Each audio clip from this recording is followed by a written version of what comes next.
दूसरे नंबर पर जो अष्ट विनायक में गिने जाते हैं वो सिद्धि विनायक गिने जाते हैं। बोलो सही है? अरे जम के तो बोलो। दूसरे नंबर पर अष्ट विनायक में सिद्धि विनायक गिने जाते हैं। मुद्गल पुराण की कथा कहती है, अगर आपने स्मरण करा होगा मुद्गल पुराण में, तो आपने पढ़ा होगा कि सिद्धि विनायक की कथा कोई साधारण कथा नहीं है।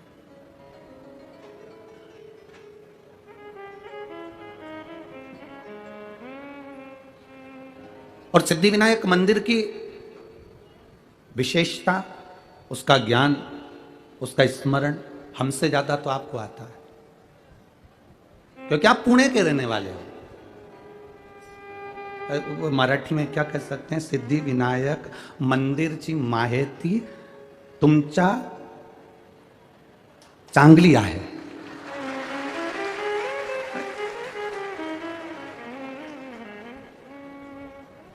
गड़बड़ हो जाए बोलने में तो तुम देख लेना हो, और हम कोई मराठी तो बोलते नहीं ना, इसलिए स्मरण में थोड़ी बहुत स्मरण में आ जाए। वो हमसे अच्छी सिद्धि विनायक जी की माहिती, सिद्धि विनायक मंदिर का स्मरण, सिद्धि विनायक भगवान का स्मरण कि क्यों बैठे वो अष्ट विनायक में एक विनायक बनकर,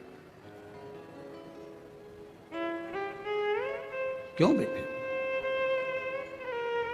पार्वती जी ने विश्वास के बल पर शिव जी को प्राप्त करा था। कार्तिकेय जी ने विश्वास के बल पर तारकासुर का संहार कर दिया था। सती माता ने विश्वास के बल पर शिव तत्व को प्राप्त कर लिया था। शिव तत्व। जितने यहां आए हैं कथा सुनने के लिए, जितने आस्था चैनल पर कथा सुन रहे हो, जितने फेसबुक यूट्यूब पर कथा सुन रहे हो, तुम्हारा विश्वास जिस दिन दृढ़ हो गया उस दिन परमात्मा मिल गया। परमात्मा मिलता ही कब है? वो विश्वास के बल पर ही मिलता है, वो भरोसे के बल पर मिलता है। एक छोटे से बच्चे ने एक बात लिखी, उसने एक पत्र में, छोटा सा बच्चा है, देखिए, आशुतोष साहू, कहीं बैठा हो बच्चा तो हाथ हिला सकता है। आशुतोष साहू, मेरी उम्र 7 साल की है। मेरी मम्मी मुझे जल चढ़ाने के लिए शंकर जी के मंदिर भेज देती है, तो मेरी मम्मी से मैंने कहा क्या मेरा केंद्रीय विद्यालय में प्रवेश हो सकता है? मेरी मां ने कहा अगर तू शंकर का भजन करता है तो तेरा केंद्रीय विद्यालय में हो जाएगा। पहले भी मैं 2-3 बार केंद्रीय विद्यालय के लिए तैयारी करा पर नहीं हुआ, लिस्ट में आता ही नहीं नाम। तो मेरी मां ने कहा एक लोटा जल तो चढ़ा। मैं जल चढ़ाने के लिए गया केंद्रीय विद्यालय के लिए, मैंने इंटरव्यू आदि सब दिया, पहली लिस्ट आई, परंतु मेरा नहीं हुआ।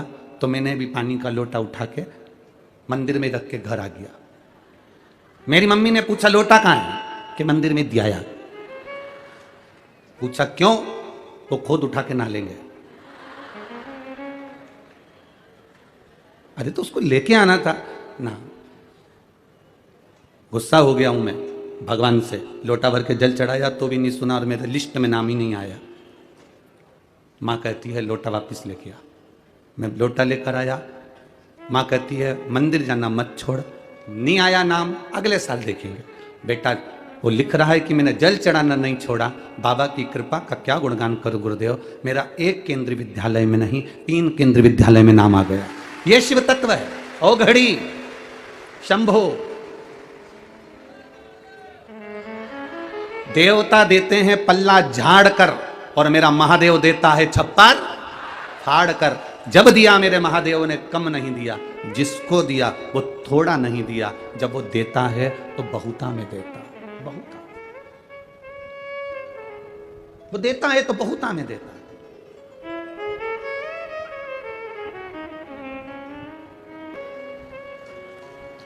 भक्ति और मेहनत हमेशा मौन रहकर करना चाहिए, शांत रहकर। पीछे की आवाज खोल दो थोड़ा। भक्ति और मेहनत हमेशा मौन रहकर करो, शांत रहकर करो।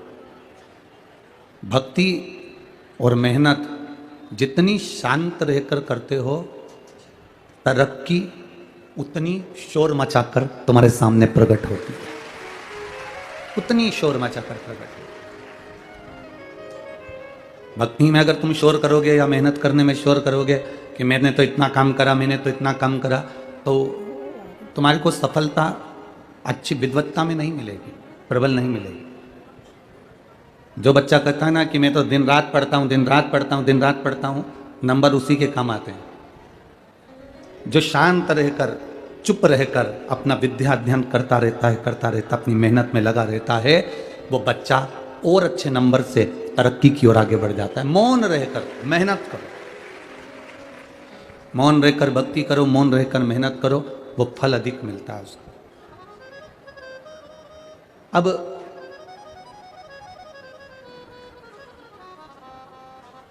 मिल गया शरीर मनुष्य का, वो मनुष्य का शरीर मिलने पर भी हम भगवत भजन ना कर पाए, तो फिर वो जन्म किस काम का? मान लो आज अगर हमारा मनुष्य शरीर मिला है तो हमको थोड़ा सा कुछ अच्छा करने के लिए मिला। कई लोग कहते हैं गुरुजी हमें दुनिया के लोग बहुत ठोकर लगा रहे हैं। कोई कहता है गुरुजी हम बड़े कष्ट में जीवन जी रहे हैं। कोई कहता है गुरुजी हमें बड़ी तकलीफें हैं, बड़ा दुख है हमारी जिंदगी में,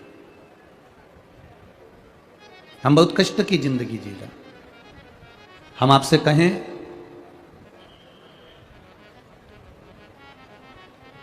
जिसने कड़वी दवाई को खाया है उसी ने रोग पर विजय प्राप्त करी है। जिसने कड़वी दवाई को खाया है उसी ने बीमारी पर, रोग पर विजय प्राप्त करी है। और जिसने संसार की ठोकरों को खाया है वो जिंदगी में कहीं ना कहीं नाम कमाया है, निश्चित है। अगर दुनिया के लोग आपको ताना दे रहे हैं, दुनिया के लोग आपको अपशब्द कर रहे हैं, दुनिया के लोग कुछ भी कर रहे हैं, दुनिया के लोग आपको आड़ा टेढ़ा कर रहे हैं, तो यदि आपको कुछ कहा जा रहा है तो उसमें कहीं ना कहीं आपका हित होने वाला होगा, उसमें कहीं ना कहीं आपका अच्छा होने वाला होगा। हम हिम्मत ना हारे, हम हमारी भक्ति को और प्रबल करें, हम हमारे विश्वास को और दृढ़ करें, हम हमारे भरोसे को और प्रबल करें। अरे तेरा ही दिया मैंने खाया पिया है, तेरा शुक्रिया है, तेरा शुक्रिया है। मुझे भोले बाबा ने बहुत दे दिया है, तेरा शुक्रिया है, तेरा शुक्रिया है। हमें जैसी भी जिंदगी जी हम उससे नाराज नहीं हो। संघर्ष का जीवन में मिला तो हम उससे नाराज ना हो।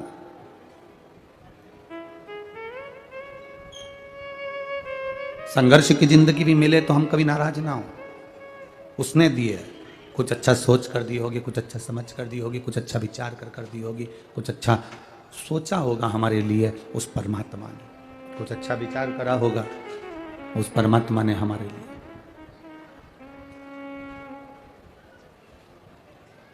बहुत अच्छा जो पुष्प होता है, बहुत सुंदर जो फूल होता है, वो फूल साधारण नहीं होता।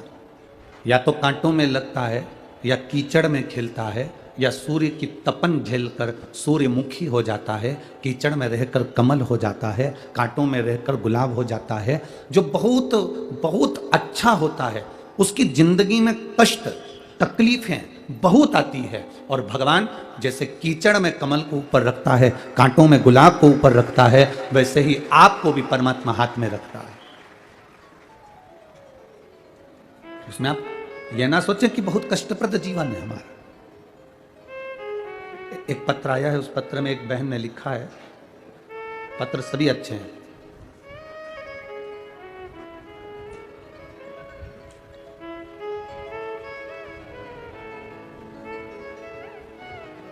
संध्या मुकेश अग्रवाल, सांगवी पुणे। कहीं बैठी हो तो हाथ हिला सकती हैं। अगर कहीं बैठी हो तो अपने दोनों हाथ हिला सकती हैं। संध्या मुकेश अग्रवाल, सांगवी पुणे। कहीं बैठी हो तो हाथ हिला सकती हैं। सांगवी पुणे, अच्छा इधर है क्या? हाँ, कैमरे वाले अगर कवर कर सकते हो तो कर लें, नहीं तो एलईडी वाले कवर करें उसको। नीचे थोड़ा कैमरा करके एलईडी वाले कवर करें। एक बार हाथ हिला तो संध्या बहन। मैं संध्या मुकेश अग्रवाल, सांगवी पुणे से। हम लोग सांगवी पुणे से हैं गुरुदेव। मैं आपकी कथा 2 साल से सुनती आई हूँ। मेरा सांगवी पुणे में कपड़े का होलसेल का दुकान है, वही चलाते हैं। मेरे बाएं हाथ की एक उंगली में हड्डियों में सितंबर 2022 में बहुत बड़ा इन्फेक्शन हो गया। मैंने सब डॉक्टरों को पुणे के दिखाया। आखिरी में 15 नवंबर को 9 दिन तक पुणे के हॉस्पिटल में रहने के बाद डॉक्टरों ने कहा कि इसका इलाज समझ में नहीं आ रहा कि ये तुम्हारी उंगली बेकार हो रही है और इसमें इन्फेक्शन ज़्यादा बढ़ गया है और ये उंगली बहुत ही ज़्यादा बेकार हो गई है, इसको तुम हैदराबाद ले जाओ। हम डॉक्टर के कहने पर बेंगलोर चले गए, हैदराबाद गए, फिर हैदराबाद के बाद में हम लोग बेंगलोर गए और बड़े बड़े लैब में जांचें कराई, पर मेरी उंगली ठीक नहीं हुई। कुछ समझ में नहीं आ रहा था डॉक्टरों को। सारे डॉक्टरों ने जांच करी पर कुछ समझ में नहीं आया कि ये इन्फेक्शन कैसा है कि कुछ दिख नहीं रहा। उंगली पूरी तरह से बेकार होने लगी। ऑपरेशन के लिए डॉक्टरों ने बोल दिया कि इस उंगली का ऑपरेशन होगा और उसकी तैयारी करो, फिर उस उंगली से हम मालूम करेंगे कि इसमें बीमारी क्या हो रही है। पर घबराहट हुई, क्या करा जाए। उसकी जांच करने के लिए उसमें से थोड़ा सा भाव निकाल कर और उसको भेजा गया। जांच होना प्रारंभ हुई, रिपोर्ट कुछ समझ में नहीं आ रही थी। अब करें क्या। तभी हमारी ये पड़ोसन ने कहा कि ये काम करो, शिवजी के मंदिर जाया करो, जल चढ़ाया करो। उसने कहा मेरे हाथ में इतनी तकलीफ है, जल कैसे चढ़ाऊं। मैं एक हाथ में पानी का लोटा लेकर उसके कहने से जल चढ़ाने शंकर जी के मंदिर जाने लगी। शिव जी को एक हाथ से जल चढ़ाती थी, दूसरा हाथ मेरे महादेव का पानी जहां से बहकर जाता था उस पानी को झेल कर दूसरे हाथ पर मंदिर के बाहर बैठकर डाल लिया करती थी। गुरुदेव, शिव जी पे जल चढ़ाकर उस पानी को झेलकर मैं अपने उंगली पर डालती। डॉक्टर अपनी जांच करे। मैंने बाबा से बस इतनी प्रार्थना करी, कोई रोग ना निकले बाबा और मेरी उंगली ठीक हो जाए। बाबा का मैं क्या गुणगान करूं गुरुदेव। आप कहते हो बाबा 3 महीने में सुनता है, मेरे बाबा ने 15 दिन में मेरी उंगली को ठीक कर दिया। एक बार दोनों हाथ हिला दो बहन। श्री शिवाय नमस्तुभ्यम। मैं संध्या मुकेश अग्रवाल सांगवी पुणे से। शिव तत्व की प्राप्ति इसको कहते हैं। इसमें एक लाइन उन्होंने लिखी, मैंने जब पूना के डॉक्टरों को वापिस मेरी जांच दिखाई, उंगली दिखाई, तो डॉक्टर भी आश्चर्य में पड़ गए कि ये उंगली इतनी जल्दी ठीक कैसे हो गई, जिसका ऑपरेशन होना था और जिसकी बीमारी का भी ठिकाना नहीं था। ये शिव तत्व है। हो गई आपका विश्वास, आपका भरोसा, आपकी दृढ़ता। आपका विश्वास, आपका भरोसा, आपकी दृढ़ता मूल होती है। सबसे मूल है आपका विश्वास, आपकी दृढ़ता। हमें लगता है कि हमने एक डॉक्टर को दिखा लिया, अब उसने जो बोल दिया वो हमने करा। जाओ डॉक्टर तक। डॉक्टर भी शिव का रूप होते हैं, डॉक्टर भी शंकर का एक स्वरूप होते हैं। डॉक्टर के पास जरूर जाना चाहिए, दिखाना जरूर चाहिए, पर डॉक्टर के पास जाने के बाद जो दवाइयां लेकर आओ, डॉक्टर से कहकर आओ, उसके बाद में शंकर के मंदिर जाना मत छोड़ना। उस पर चढ़ाया हुआ जल आचमन करना मत छोड़ना। डॉक्टर भी दवाई देता है तो मेरा काल अधिपति महाकाल भी दवाई देता है, वो भी औषधि प्रदान करता है। उस भरोसे पर जाना कि मेरा शिव मेरे साथ में है, मेरा शंकर मेरा साथ में है। और आपके भीतर जब विश्वास जागृत हो जाए,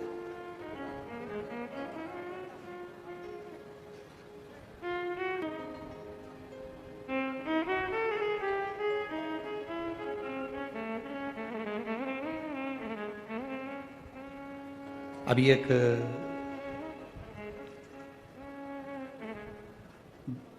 टीआई साहब से उन्होंने हमसे कहा कि गुरुजी आपकी एक लोटा जल बहुत कृपा करने वाला है। जब जब कोई उलझा हुआ व्यक्ति दिखता है तो हम उसको भी कह देते हैं कि तुम्हारे घर के लोगों को बोलो कि एक लोटा जल शिव जी को चढ़ाएं, तो शंकर जी राह जरूर दिखाएंगे, शिव राह जरूर दिखाएंगे। हम लोगों से कह देते हैं कि उस जल में कुछ तो है। बाबा सुनता किसकी नहीं है। कई लोग आते हैं यहाँ पर, कई लोग बैठे भी होंगे जिन्होंने पशुपति व्रत भी करा होगा, जिन्होंने लोटा भर के जल भी चढ़ाया होगा, प्रदोष का व्रत भी किया होगा, और भोलेनाथ जी नहीं सुने होंगे तो उसको दिल भी दुखा होगा। सुनता किसकी नहीं है? जो केवल जल चढ़ा रहा है, जो केवल मंदिर तक जा रहा है। भगवान किसकी नहीं सुनता? अच्छे से सुनो। जो केवल जल चढ़ा रहा है, केवल मंदिर तक जा रहा है, मंदिर तक शरीर भी जा रहा है, जल भी जा रहा है, पर उसका दिल नहीं जा पा रहा, इसलिए बाबा सुन नहीं पा रहा।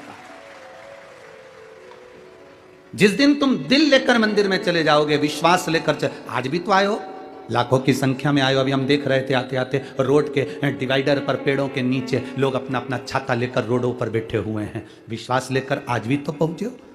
और तुम कहीं पर भी बैठकर कथा सुन रहे हो। तुम्हारा भरोसा, तुम्हारा विश्वास, तुम्हारी दृढ़ता मेरे महादेव के चरणों के प्रति है, इसलिए 3 महीने में झोली भरने की जवाबदारी उस महादेव की है। खाली नहीं भेजेगा वो।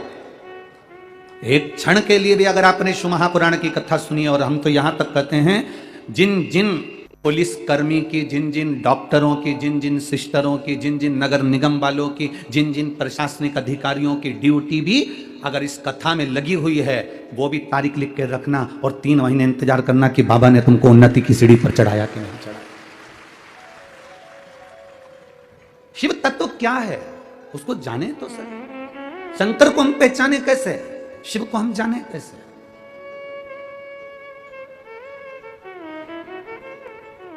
वो पुणे की इस धरा पर अष्ट विनायक में से एक विनायक श्री सिद्धि विनायक भी है।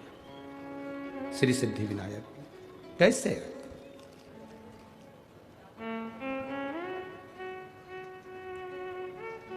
एक ब्राह्मणी जिसका पति मर गया, घर में केवल एक बेटी है, केवल एक बेटी।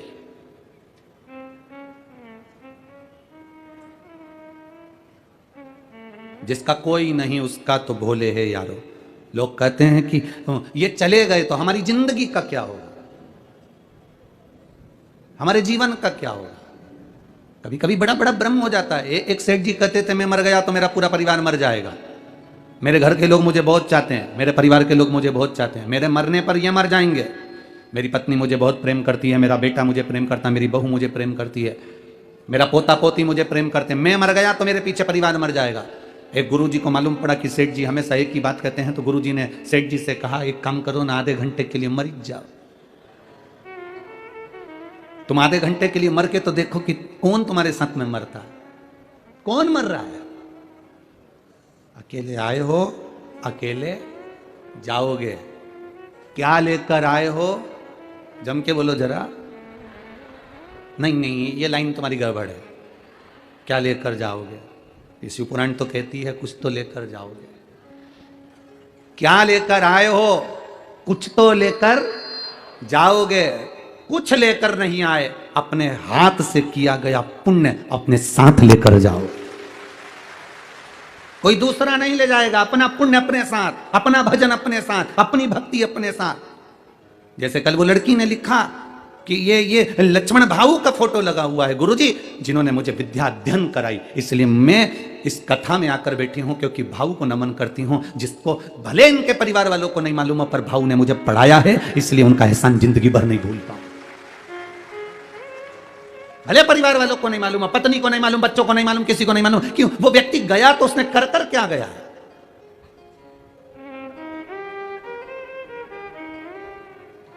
आमदार, खासदार, अध्यक्ष, उपाध्यक्ष, मिनिस्टर, मंत्री, ये सब पद तुमको मिल सकते हैं, पर निवेदन है इस पद पर पहुंचने पर तुम अपने हृदय से दया और धर्म बंद मत कर देना, ये चलती रहने देना।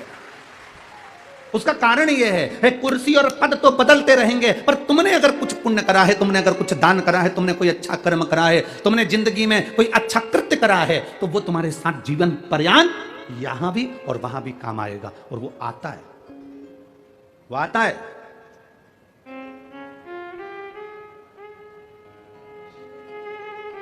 ये कथा कहीं और थी और पहुंची कहीं और है। ये लक्ष्मण भाऊ स्वयं इस कथा को अपने दिल में लिए होंगे, इसलिए कथा उनके स्मरण में हो। कुछ पुण्य कर कर गया हो और कथा भी करवा रहे हैं, तो शंकर भाऊ आपको साधु बांटता है और पूरे परिवार को जिन्होंने जगताप परिवार का, चाहे वो आमदार हो, चाहे वो बड़े भाई उनके विजय भाऊ हो, चाहे कोई हो, ये अपने परिवार का एक सुखमय, एक आनंदमय। कुछ कहते हैं गुल्लक में पैसा इकट्ठा करो, घर में कोई त्यौहार होता है तो बच्चा का जन्मदिन होता है तो गुल्लक फोड़ के गिफ्ट लाता है। जब हमारे पूर्वजों का पुण्य की गुल्लक भराती है तब जीवन में एक बार शिव महापुराण की कथा हो पाती है। पुण्य की गुल्लक, कुछ पुण्य किया, मुट्ठी बांधे आया जग में हाथ पसारे। लोग कहते हैं, हम नहीं कहते, हम कहते हैं आपका पुण्य आपके साथ जाएगा, आपका भजन, आपका कीर्तन।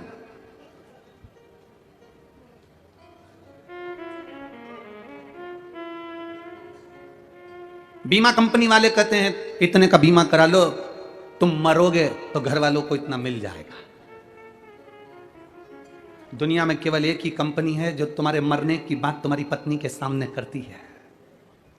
पत्नी सोफे पर बैठी रहती है और बीमा वाला कहता है भाऊ बीमा करवा लो ना, तुम्हारा कहीं एक्सीडेंट हो गया तो इतनी रिकवर राशि मिल जाएगी। और पत्नी बड़े प्रेम से पल्लू डाल के सुनती रहती है, इतनी इतनी राशि मिल जाएगी। फिर पत्नी ने कहा कोई अच्छा पैकेज बताओ ना, रिकवर राशि ज्यादा मिले। सेठ भी ऐसे ही कह रहा था, मैं मर गया मेरे पीछे पूरा परिवार मर जाएगा। गुरुजी ने कहा तू आधा घंटा मर जा। नहीं, मैं काय को मरूं, अगर मैं मर गया तो मेरी पत्नी को कुछ हो गया, मेरे बच्चों को कुछ हो गया, मेरी पोता पोती को कुछ हो गया, तुम मर तो सही। उसने कहा नहीं मरूं। सेठ जी से गुरुजी करे 5 मिनट आधे घंटे मर जा, बाकी का मुझे देखना है कि तेरा परिवार कितना मरता है, मुझे देखना ही है। और अगर मेरे परिवार को कुछ हो गया तो गुरुजी ने कहा जवाबदारी मेरी, तू तो मर। पानी पीते पीते सेठ जी लुढ़क गए। डॉक्टर को बुलाया, थोड़े से रुपए देकर गुरुजी ने कहा तुम यहीं बैठ जाओ और कह दो ये मर गया। डॉक्टर ने भी कह दिया मर गया। पत्नी धाड़ धाड़ के रोने लगी, खूब रो, नई नई डिजाइन में रोई, खूब रोई। गुरुजी ने पूछा क्यों रो रही हो सेठानी? सेठानी कहती मेरा पति चले गया। गुरुजी ने कहा मेरे पास में एक ऐसी बूटी रखी है, मैं तुम्हें दूंगा, तुम खा लेना, तुम मर जाओगी, पति जिंदा हो जाएगा। पति जिंदा। पत्नी रोती रोती बोली इनकी तो उम्र हो गई थी, इनकी तो उम्र हो गई थी। पति जमीन पर पड़ा पड़ा सोचने लगा, भी परसों के दिन कह रही थी तुम कितने हैंडसम लगते, और अब कह रही है कि इनकी तो उम्र हो गई थी। पति उठने ही वाला था, इतने में गुरुजी ने चिमटा खोड़ दिया, पड़े रहे वहीं पर। थोड़ी देर बाद बेटा रो रहा था, तू क्यों रो रहा है? मेरे पिताजी चले गए, ये भी नहीं बता के गए किससे कितना लेना था। अब बाप पड़ा पड़ा मन में सोच रहा है इसको लेनदारी की पड़ गई, बाप पड़ा उसकी जरा सा दुख नहीं है। इतने में गुरुजी ने कहा ले बोटी तू खा ले, तू खाएगा तू मर जाएगा, तेरा बाप जिंदा हो जाएगा, पिता जिंदा हो जाएगा। बेटा बोला पिताजी कह रहे थे अब तुम्हें सारा काम संभालना है। पोता रो रहा था, तू क्यों रो रहा है? मेरे दादाजी चले गए तो अब मुझे कुरकुरा कौन दिलाएगा? तो गुरुजी बोले ले बूटी तू खा ले। इतने में छोटा सा पोता गुरुजी के गले में हाथ डालकर बोला गुरुजी तुम्हारा ना कोई आगे ना कोई तुम्हारा पीछे, तुम नहीं खा लो। और सब मिलके बाद गुरुजी को बूटी खिला। अब गुरुजी ने उसको उठाया, उठ जा ये तू कहता था मैं गया तो सब चले जाएगा। लोगों को लगता है मैं कर रहा हूं, सास कहती है मैं जिंदा हूं जब तक घर चल रहा है, जिस दिन मैं मर गई आटे दाल का भाव मालूम पड़ जाएगा। तो मेरा बूढ़ी बूढ़ी माताओं से निवेदन है आधा घंटा मर के तो देखो, तुम जिंदा हो तो भी और मर जाओगे तो भी। हमारे यहाँ की तो रीति बनी है, मरने के पहले और मरने के बाद का समय निकाल कर देखना। मरे भले तुम कहकर मरे कि मैं मर जाऊंगी, उसके बाद में आटे दाल का भाव मालूम पड़ जाएगा। पर दुनिया के लोग जानते हैं कि मरने के 12वें दिन ही घर में घी का पीपा, तेल के पीपे, मावा, रबड़ी सब बनेगी और सब नुक्ती और सेव, रायता, चने की सब्जी और पूड़ी सब चकाचक खाएंगे और तेरा फोटो टंगकर उस पे कंडे पे धूप देकर अगरबत्ती लगाएंगे। कौन पूछे किसको? कौन पूछे? तेरा दिन याद करे क्यों रे नर शिव नाम क्यों नहीं जपे। कितने दिन याद करेंगे? केवल 13 दिन। फिर कौन याद कर रहा, किसको याद करे? अपने हाथों से दान करते चलना, अपने हाथों से पुण्य करते चलना। जैसे ये लक्ष्मण भाऊ भले संसार सागर से गए हों पर उन्होंने अपने हाथों से ऐसा पुण्य कर कर गए कि वो जिंदगी का एक आनंद देगा। पद मिले, प्रतिष्ठा मिले, चूकना मती किसी का भला करने में। दीपावली पर जो आतिशबाजी में सुख नहीं मिलता, दिवाली पर जो फटाके फोड़ने में सुख नहीं मिलता, होली पर जो रंग उड़ाने में सुख नहीं मिलता, गणेश जी को जो लड्डू खिलाने में सुख नहीं मिलता, वो सुख एक गरीब के चेहरे पर प्रसन्नता लाने से मिलता है। एक दुखी व्यक्ति के चेहरे पर प्रसन्नता लाने से मिलता है।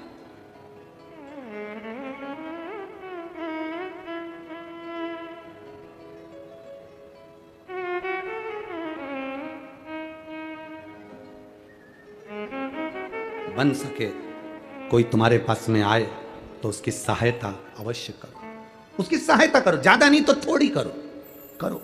कोई कहे, हम ये नहीं कहेंगे कि चौराहे पर खड़े हुए लोग भिक्षा मांगने वाले जो भिखारी हैं तुम उनको कुछ दो, ना ना, कई लोगों ने तो धंधा बना के रखा है, उससे बचना है। ये भिखारियों का धंधा नहीं चलने देना इस भारत की भूमि पर, हमें उससे बचना है। करना क्या है, अपने नगर में, अपने मोहल्ले में, अपनी कॉलोनी में, अपने परिवार में, अपने क्षेत्र में, अपनी विधानसभा में, अपने कार्य क्षेत्र में उसको ढूंढो जिसको पढ़ने की बहुत तमन्ना है और उसके पास पढ़ाई का पैसा नहीं है।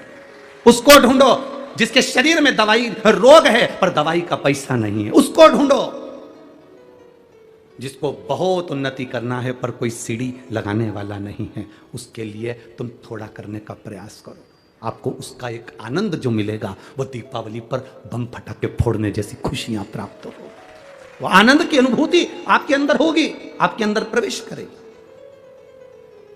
एक ब्राह्मणी जिसका पति चले गया, घर में केवल बेटी है और वो है, हिम्मत नहीं हारी है। पति गया, बच्चों को संस्कार दिया, अपनी बेटी को संस्कार दे रही है और संस्कार में पीछे नहीं हटना। यह सिद्धि विनायक की दूसरे नंबर के विनायक की कथा चल रही है। अष्ट विनायक में से दूसरे विनायक की कथा चल रही है कि सिद्धि विनायक नाम, सिद्धि विनायक कैसे विराजमान हुए, सिद्धि विनायक कैसे आए और सिद्धि विनायक का मतलब क्या है, सिद्धि विनायक है कौन।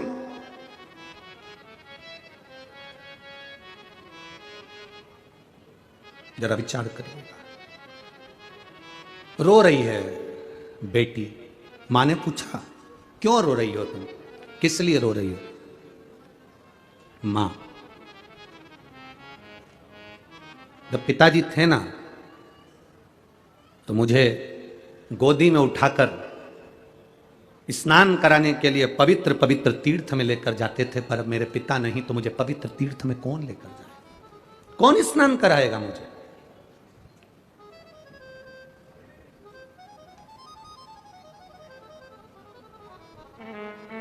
दादा दादी में और माता पिता में एक बहुत बड़ा अंतर होता है। बहुत ध्यान देना इस शब्द पर। दादा दादी में और माता पिता में बहुत बड़ा अंतर होता है। माता पिता बच्चे से कहते हैं कि तुम अच्छे से पढ़ाई करो, और दादा दादी कहते हैं तू थोड़ा सा प्रणाम करा कर, थोड़ा झुका कर, मम्मी की बात माना कर, पापा का कहना माना कर, उनको दंडवत करा कर, उनको प्रणाम करा कर, उनको नमन करा कर। माता पिता बच्चे को पढ़ने का प्रेशर देते हैं और दादा दादी अपने पोते को संस्कार का प्रेशर देते हैं कि ये अच्छा बने।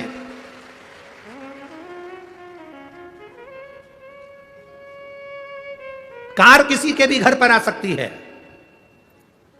लोन लो कार लाओ। बोलो दी जीजियों, ए पुणा वालियों, बोलो सही है कि गलत है। हम पहले एक बार कथा में कहे थे मकान, घर, हाउस और फ्लैट, इनमें बहुत अंतर है। मकान के कान होते हैं,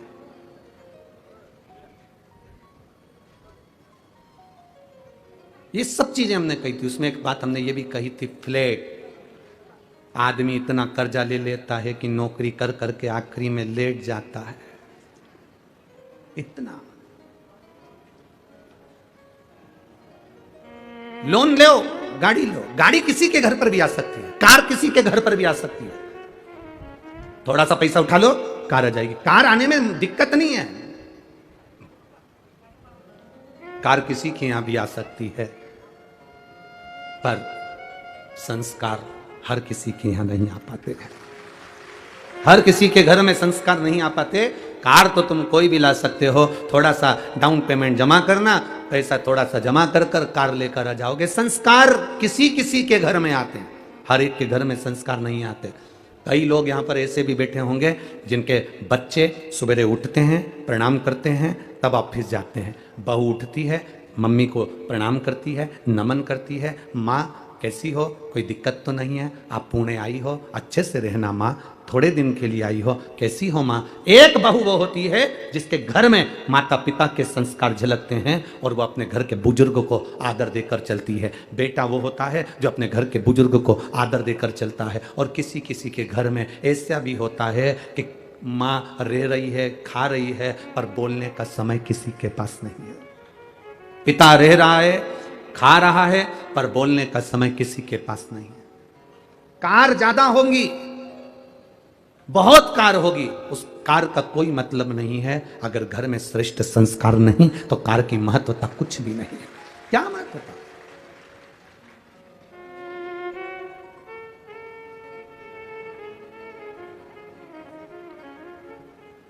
आजकल एक वीडियो बनती है तो लोग बाग उस वीडियो में इंस्टाग्राम या सोशल मीडिया पर बहुत चलती है, कैमरामैन फोकस करो।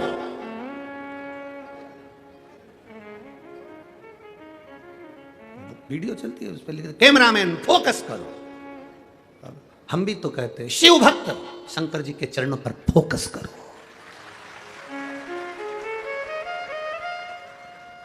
जब आपका ध्यान शिव जी के चरणों पर होगा, शंकर भगवान के चरणों में जब आपका ध्यान होगा, तब शिव कृपा करने में पीछे नहीं हटेंगे। क्यों पीछे हटेंगे? किस लिए? सुबह जब हम मॉर्निंग वॉक में घूम रहे थे तब उस समय पर किसी ने प्रश्न किया, गुरुजी आपको हाथ देखना आता है? हमने कहा नहीं आता। आपको पत्रिका देखना आता है? हमने कहा नहीं आता। क्यों, क्या हुआ? हमने दिखाई थी कोई से, हमने जिससे पूछा, परंतु हम पूछते हैं उनसे कि हमारा अच्छा दिन कब आएगा, कितने दिन के बाद हम कोई अच्छा काम करें, हमारा वक्त कब अच्छा हो सकता है। पत्रिका दिखने वाले के पास जाओगे, हाथ दिखाने वाले के पास में जाओगे तो हर व्यक्ति जितने हो, तुम पत्रिका वाले के पास और हाथ दिखाने वालों के पास जाकर पूछते हो मेरा अच्छा वक्त कब आएगा, जरा मेरा भाग्य देखकर बताओ। शिव पुराण कहती है अच्छा वक्त आज ही है, तू आज से ही कोई अच्छा काम चालू कर दे, बस तेरे दिन फिर जाएंगे। हम इंतजार करते हैं अच्छे वक्त का, वक्त अच्छा आएगा तब मैं यह काम करूंगा, वक्त अच्छा आएगा तब मैं यह काम करूंगा, वक्त जब अच्छा आएगा तब मैं यह काम करूंगा। हम किसी से अकड़ में कह देते हैं मेरा वक्त आन दे तब मैं दिखा दूंगा कि मैं हूं क्या, मेरा समय आन दे तब मैं दिखाऊंगा कि मैं हूं क्या, मेरा वक्त आन दे तब मैं दिखाऊंगा कि मैं हूं क्या। और तब हम कहते, लोगों के सामने कहते रहे, और एक दिन छाती में दर्द हुआ, हॉस्पिटल लेकर गए और डॉक्टर साहब ने कह दिया इसका वक्त आ गया। छाती में दर्द हुआ और डॉक्टर ने कह दिया इसका वक्त आ गया। अब समझो कि हम इतनी अकड़ में जिंदगी जी रहे थे, मेरा वक्त आन दे तब मैं बताऊंगा, मेरा वक्त आन दे तब मैं बताऊंगा। परमात्मा कहता है वक्त किसी के हाथ में नहीं है। घड़ी तुम पहन सकते हो, घड़ी में समय तुम देख सकते हो, घड़ी तुम धारण कर सकते हो, पर समय तुम्हारे हाथ में नहीं है। घड़ी तुम्हारे हाथ में हो सकती है पर समय तो महाकाल के काल अधिपति के हाथ में है, उसके हाथ में समय है। घड़ी तुम्हारे हाथ में है पर समय उसके हाथ में। अच्छा और बुरा तुम किसी से पूछते हो मेरा अच्छा समय बताओ कब आएगा, मेरा हाथ देखकर बताओ मेरा समय अच्छा कब आएगा, मेरा वक्त कब अच्छा आएगा, मेरी पत्रिका देखकर बताओ मेरा वक्त कब अच्छा आएगा। पूरी जिंदगी दिखाते रहना और ये पूछते रहना कि वक्त कब अच्छा आएगा। शिव महापुराण की विद्येश्वर संहिता कहती है वो वक्त कभी नहीं आता। आज जो है, अभी जो है, जैसा आज है इसमें तू ऐसा कर कर निकल जा कि आज के बराबर कोई वक्त तुझे पूछना ही नहीं पड़े और तू उन्नति की सीढ़ी पर चढ़ जा। हमसे लोग कहते हैं अभी देवता सो रहे हैं तो हम दुकान कब डालें, अभी ऐसा हो रहा है पितृपक्ष आ जाएगा तो 16 दिन अच्छे काम नहीं होंगे तो हम दुकान कब डालें। हम कहते हैं दिन मत देखना, समय मत देखना, तेरा मन जिस दिन कह दे, तेरा दिल जिस दिन कह दे और तेरे मन के अंदर जिस दिन शंकर आकर विराजमान हो जाए और तेरा दिल कह दे कि आज मुझे दुकान डालना है, आज मुझे यह काम करना है, उस दिन वो काम चालू कर देना तो उन्नति की सीढ़ी पर चढ़ जाएगा। उसके क्या पूछना, क्या पूछोगे? मौत का समय होता है क्या? अरे बोलो तो नहीं, तुम तो स्टाम्प पे जब सब कुछ लिखो अपनी जायदाद प्रॉपर्टी तो उसमें भी लिख देना मैं शाम को 6 बजे मरूंगी। उससे पहले नहीं मरूंगी। मौत का समय है, मौत का और महाकाल का, मौत का और शिव मंदिर का, मौत का और शिव पुराण का कोई समय नहीं होता। शंकर के पास जब तुम्हारा दिल करे तब पहुंच जाना। समय मत देखना कि शिव को भजने का समय क्या है। जब तुम्हारा मन करे, फ्री हो, 2 मिनट का समय मिल गया, घर का सारा काम हो गया, मालूम पड़े टीवी पर कथा आ रही है तो सुन लो, नहीं आ रही है तो मुख से 2 बार श्री शिवाय नमस्तुभ्यम कह। क्या होता है श्री शिवाय नमस्तुभ्यम कहने से? कहते हैं श्री शिवाय नमस्तुभ्यम बोलने से अगर हमारे आसपास में कुछ बुरा होने वाला है तो वो हमारे पास से दूर हो जाता है और शिव हमारे करीब आ जाता है। शिव मेरे पास में, औघड़ी शंकर मेरे करीब में है, शिव तत्व मेरे पास में है और शिव मेरे करीब में हो।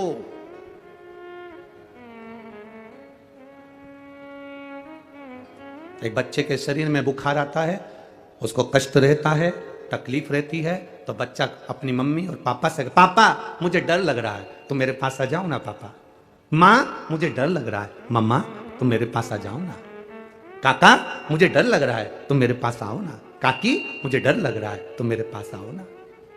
छोटे छोटे मुलगा मुलगी एक शब्द कह देते हैं, छोटे छोटे बच्चे एक शब्द कह देते हैं, आई मुझे डर लग रहा है, मेरे पास आओ ना। भाऊ मुझे डर लग रहा है, मेरे पास आओ ना। और जब तुम्हारी जिंदगी में दुख की घड़ी चल रही हो, कोई राह नहीं सूझ रही हो, कुछ भी तुम्हें दिख नहीं रहा हो, बहुत बहुत टेंशन में जिंदगी चल रही हो, तब महादेव के मंदिर में जाकर कहना, बाबा बहुत डर लग रहा है, तुम मेरे पास आओ ना। शिव को बुलाओ, बाबा बहुत डर लग रहा है, तुम मेरे पास आओ, तुम मेरे करीब में आओ। और जिस दिन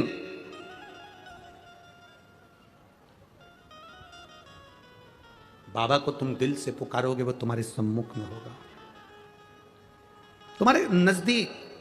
पर हमारी आदत इतनी विचित्र है ना कि हम बाबा को अपने पास बुलाने में उतना समय नहीं लगाते जितना समय हम निंदा और बुराई में लगाते। शिव की भक्ति में और अपनी मेहनत में, शिव की भक्ति में और खुद की तरक्की में, किस किस चीज में? जम के बोलो जरा। शिव की भक्ति में और खुद की तरक्की में इतना वक्त लगा दो, इतना वक्त लगा दो कि दूसरे की निंदा करने का और बुराई देखने का वक्त ना बचे।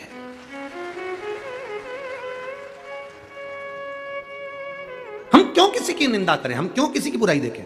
बुराई कौन करता है? जो बिल्कुल फ्री होता है। निंदा कौन करता है? जो एकदम फ्री है। बुराई कौन देखता है? जो एकदम फ्री है। बैठ गए टीवी के सामने, सियोर वाला महाराज ने क्या बात, अच्छी चीज बात वो नहीं देखा, उसने बस बैठ कर ये देखते रहे ये क्या गड़बड़ बोला, बस बुराई छाट ली, क्योंकि फ्री बैठा है। शिव की भक्ति में और अपनी तरक्की में इतना वक्त लगाओ, इतना समय लगाओ, इतना वक्त लगाओ कि दूसरे की बुराई देखने में और दूसरे की बुराई करने में हमें वक्त ही ना मिले। कोई वक्त हमारे पास में नहीं कि हम बुराई देखेंगे, हम अच्छा करें। अपनी तरक्की चाहते हैं, अपनी उन्नति चाहते हैं, शंकर की भक्ति करना है, शिव भक्ति में लगो।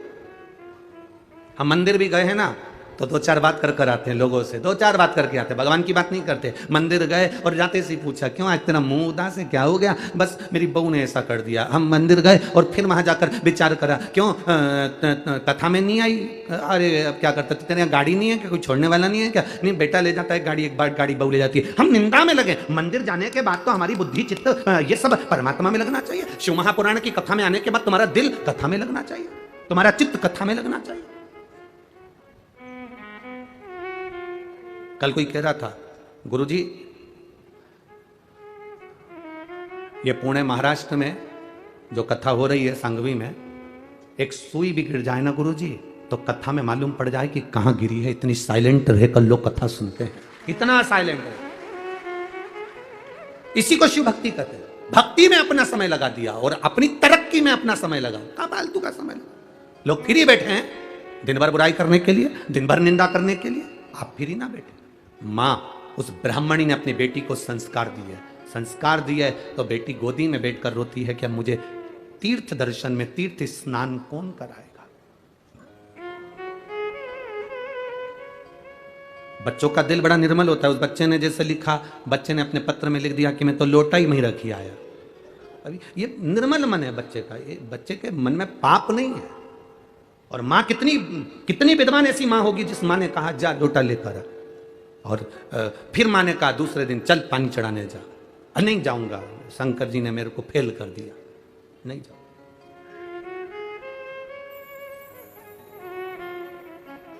अब उस बच्चे को कौन समझाए, रिजल्ट में फेल हो सकता है पर उसकी करुणा में तू पास हो गया, उसकी दया में तू पास हो गया।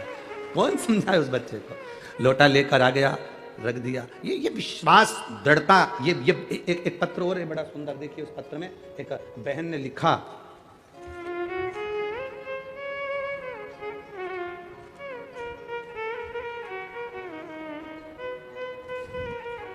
मैं राजश्री मोतीराम चौहान, कहीं बैठी हो तो हाथ हिला सकती हैं। मैं राजश्री मोतीराम चौहान, जिला धुलिया, मुकाम पोस्ट साकरी, गोपाल नगर, मोबाइल नंबर मेरा ये है। कहीं बैठी हो तो हाथ हिला सकती है। अगर कहीं पर भी बैठी हो तो हाथ हिला सकती है। मोती नगर में राजश्री मोतीराम चौहान, जिला धुलिया, मुकाम पोस्ट साकरी, गोपाल नगर, मोबाइल नंबर ये। गुरुदेव नमन करती हूँ शिव पुराण को। गुरुजी, मेरी माँ पिछले साल जून के महीने में बहुत बीमार पड़ गई और उनको डायबिटीज भी थी, बीपी भी था। उसकी वजह से उनकी आंखों की रोशनी भी कम हो गई, चले के बराबर गई। वह बहुत बीमार पड़ गई, इसलिए उन्हें हम डॉक्टर के पास लेकर गए और उनकी सोनोग्राफी कराई। सोनोग्राफी की रिपोर्ट में आया कि गर्भाशय में गठान है। उस गठान का थोड़ा सा जल निकाल कर जांच करवाई तो उनको कैंसर बताया गया। जब कैंसर बताया तो कैंसर 4th स्टेज का, चौथे स्टेज का कैंसर उनको बता दिया गया। अब चौथे स्टेज का कैंसर सुनकर सब हिल गए गुरुदेव। डॉक्टर ने कहा कि अब बहुत देर हो चुकी है, इनके पहले से ही कहीं ना कहीं आपको जांच कराना थी और 4th स्टेज का कैंसर है, बचना तो मुश्किल है। आप रेडिएशन कराइए और इस ऑपरेशन को करा लीजिए। 4th स्टेज का कैंसर, 60 वर्ष की उम्र से पार मेरी माँ करें क्या। घर आ गए दवाइयाँ लेकर, बाबा के मंदिर जाना प्रारंभ करा। हमारे पड़ोसी ने कहा मेरे पास सीहोर का रुद्राक्ष रखा है, उसको पानी में गलाओ तांबे के लोटे में, रात भर पानी में गलाकर सवेरे उस पानी को शिव जी पर चढ़ाना, उस पानी को तुम्हारी माता को देना। सत्य में तुम्हारे पास सीहोर का रुद्राक्ष है? हाँ, लेकर जा। मैंने रुद्राक्ष लिया, लेकर आई और पानी में गलाकर अपनी माता को शिव जी पे चढ़ाकर जल देना प्रारंभ करा। दूसरी बार जांच कराने के लिए हम उसी हॉस्पिटल में गए जहां 4th स्टेज का कैंसर था।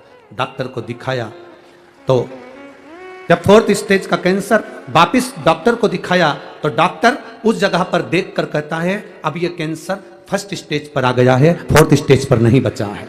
डॉक्टर ने इलाज करना प्रारंभ करा और बाबा की कृपा का मैं क्या गुणगान करूं, आज मेरी मां ठीक है, इसलिए बाबा को हम नमन करने आए। यह शिव तत्व है। ओ घड़ी कहीं बैठी हो तो हाथ हिला सकती है, उधर है हाथ हिला सकती। शिव तत्व अगर कैमरे की निगाह में आ जाए तो ठीक है, बाबा की कृपा। शिव तत्व है, ओ घड़ी है शिव। थोड़ा जीवन में संघर्ष आ सकता है, थोड़ी तकलीफ आ सकती है, और ऐसा नहीं संघर्ष नहीं आएगा। भगवान भी तो परीक्षा लेता है। आप कथा सुनने बैठो, बार बार जल वृष्टि हो, फिर रुके, फिर जल वृष्टि हो, वो परीक्षा ले और तुम्हारा चित्त, तुम्हारा मन कथा के तत्व में डूबा रहे, ये बड़ी विचित्रता का आनंद है। थोड़ा संघर्ष कर सकता है जी, थोड़ा कष्ट।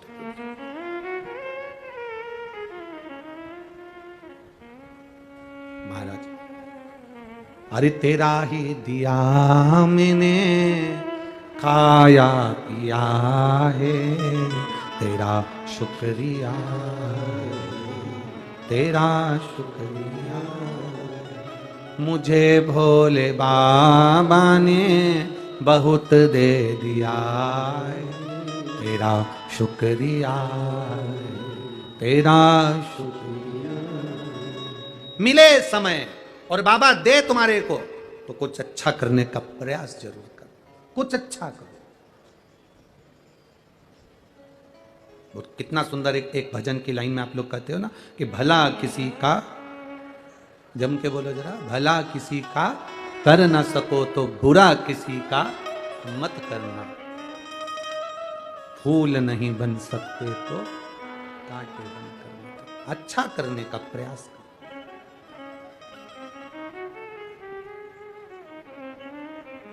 प्रयास करो हम अच्छा करें। प्रयास करो हमारे हाथों से कुछ अच्छा हो। बहुत कठिन होता है दूसरे को बदलना। और शिव महापुराण की कथा में ये सिद्धि विनायक जो दूसरे नंबर का, अष्ट विनायक में दूसरे नंबर के विनायक की जो कथा चल रही है, ये हमें सीख दे रही है, ये हमें सीख दे रही है कि कुछ अच्छा करना है, कुछ अच्छा प्रदान करना है। मां ने अपनी बेटी से कहा, तू क्यों चिंता करती है मां, मुझे भी पवित्र दिन आया तो पवित्र नदी में स्नान करने जाना है। पिता थे तो ले जाते थे, मुझे ले जाएगा कौन? अब मुझे कौन लेकर जाएगा? आप पुकारो तो मां ने कहा, तू चिंता मत कर, चल मैं तुझे लेकर चलती हूं, मैं तुझे लेकर चलती हूं।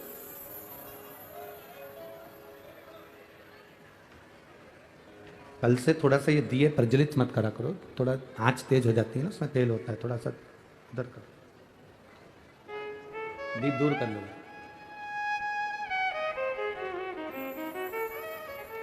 अब तुझे लेकर कौन जाए? कौन लेकर जाए? रखे रहने दो यहीं पर, हाँ एक साइड रख दो बस। अब तुझे लेकर जाए तो जाए को।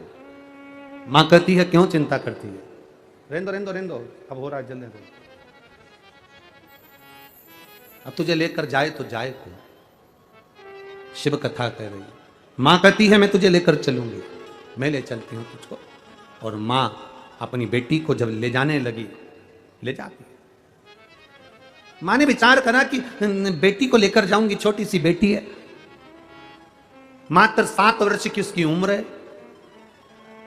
केवल 7 वर्ष की उसकी उम्र है, छोटी सी बेटी है। भूख लगेगी रास्ते में, एक काम करती हूं, घर में बासी रोटी रखी हुई थी, बहुत सावधानी से सुनना, सिद्धि विनायक भगवान की इस कथा को भादों के महीने में मिल रही है तो ये जिंदगी का एक आनंद देने वाली है। बासी रोटी घर में रखी हुई थी, मां ने, ब्राह्मणी ने उस बासी रोटी को चूरा करा, चूरा कर कर उस बासी रोटी को चूर कर उसमें थोड़ा सा गुड़ मिला लिया, उसमें थोड़ा सा गुड़ मिलाया और गुड़ को मिलाकर उसका लड्डू तैयार करा मां ने। 4 लड्डू मां ने बनाए, 2 बेटी खा लेगी, 2 मैं खा लूंगी। पानी की छाजल, झारा पानी का एक झारी साथ में रख ली, आधा पानी बेटी पी लेगी, आधा पानी मैं पी लूंगी। 4 लड्डू छाजल का जल लेकर मां और बेटी दोनों चल दिए, दोनों चल।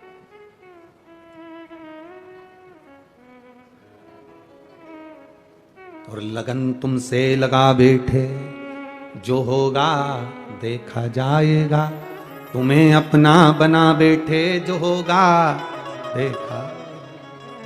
भीतर के संस्कार थे, मां लेकर चली। जैसे ही तीर्थ स्थल पर पहुंचकर स्नान किया, तीर्थ स्थल जब पहुंचे और स्नान किया, स्नान करते करते बाहर निकली बेटी तो क्या देखती है कि जितने लोग स्नान कर कर जा रहे थे, जितने लोग स्नान करने के बाद जा रहे हैं, वो सब की सब थोड़ा थोड़ा दान करते हुए जा रहे हैं। अब कहीं तीर्थ में जाओ तो थोड़ा दान जरूरी है, सब दान करते हुए जा रहे हैं। बेटी ने अपनी मां से कहा, मां मुझे कुछ दान देने को दे, मुझे कुछ दान करने को दे, मेरे पास में कुछ भी नहीं है। मैं पिता के साथ आती थी तो दान करती थी, अपने पिता के साथ आती थी तो थोड़ा धर्म करती थी। ये दान, ये धर्म एक पिता अपने पुत्र को बताए, एक पिता अपने बच्चों को बताए। कितना सुंदर संवाद आता है जगत गुरु शंकराचार्य जी का। एक संवाद बड़ा बड़ा सुंदर आता है। जगत गुरु शंकराचार्य जी एक जगह भिक्षा मांगने के लिए गए और जगत गुरु शंकराचार्य जी अपने चेलों के साथ जब भिक्षा मांगने के लिए गए तो वहां जाकर उन्होंने अलख लगाई, बेटा भिक्षाम दे, भिक्षाम दे। जैसे ही जगत गुरु शंकराचार्य जी ने आवाज लगाई, अंदर एक छोटी सी बच्ची थी, वो बच्ची अंदर जाकर अपनी मां से कहती है, मां दरवाजे पर कोई बाबा आया है, भिक्षा मांग रहा है। इतने में मां ने कह दिया कि बोल दे अभी अपने पास में कुछ भी नहीं है। बच्ची ने जाकर बाहर कह दिया, हमारे यहां कुछ है नहीं अभी देने के लिए, हमारे पास देने के लिए कुछ नहीं। थोड़ी देर बाद बाबा गया नहीं, जगत गुरु शंकराचार्य जी ने फिर भिक्षा मांगी, मां भिक्षाम दी। बेटी ने फिर कहा, मां वो दरवाजे से जा नहीं रहा, कह दे हमारे यहां पर कोई है नहीं। अभी कहा था कुछ है नहीं देने को, अब कह रही है हमारे यहां कोई है नहीं। बेटी ने कहा, बाबा हमारे यहां कोई है नहीं, मैं अकेली हूं, अब मैं तुम्हें क्या दूं, मेरे पास देने के लिए कुछ नहीं है। तब जगत गुरु शंकराचार्य जी ने कहा, एक काम कर, तेरे घर की झाड़ू लगा के जो कचरा हो वो मेरे कटोरे में डाल दे। जो कचरा हो तेरे पास में वो डाल। झाड़ू लगाई, लड़की ने वो कचरा उठाया, कटोरे में डाल दिया, उस कमंडल में डाल दिया।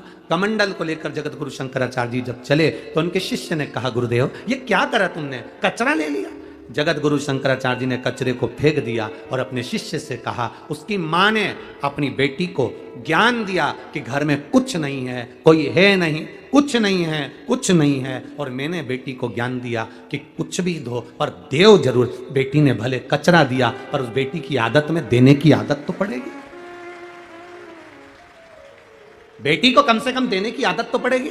जिस घर में माता पिता के संस्कार ऐसे होते हैं, जा मना कर दे, नहीं है, दरवाजे पर जाकर बाबा से मना कर दे, नहीं है, नहीं है, हमारे यहाँ कुछ नहीं है। जिस बच्चों की आदत घर के लोग ऐसा डाल देते हैं कि कुछ नहीं है, कुछ नहीं है, नहीं देना, नहीं देना, नहीं देना, नहीं है, बस वो बेटी की आदत हो जाती है। ससुराल में जाने के बाद रोज उसके मुंह पर एक ही शब्द रहता है, चाय की पत्ती नहीं है, शक्कर नहीं है, दूध नहीं है, घी नहीं है, बच्चों को पहनाने के, बोल दो तुम तो बोलो, कपड़े नहीं है, मेहमान में जाएं तो बच्चों को क्या पहनाऊं, बच्चों को स्कूल जाने के जूते नहीं है। उसके मुंह पर एक शब्द रहता, नहीं है, बस नहीं है। जिसके संस्कार ऐसे पड़े होते हैं। और एक घर की बहू वो भी होती है, घर में कुछ भी नहीं है तो भी प्रसन्न होकर कहती है, थोड़ा बैठो मैं कुछ बना कर लाती हूँ। देख लेती है, घी नहीं है, तेल तो है, देख लेती है, ये नहीं तो दूसरा कोई सामान तो है। दरवाजे पर आया हुआ खाली ना जाए, ये घर के संस्कार बताते हैं। आज माँ ने अपनी बेटी को, उस ब्राह्मणी ने अपनी बेटी को संस्कार दिया। बेटी कह रही है, माँ मुझे दान करने का सामान दे। माँ कहती है, क्या दूं मैं इसको दान करने के लिए।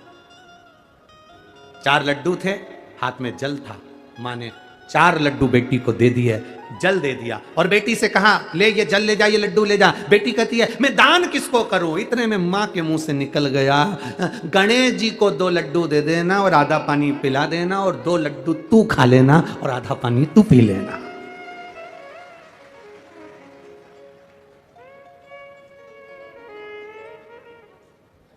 ये संस्कार है।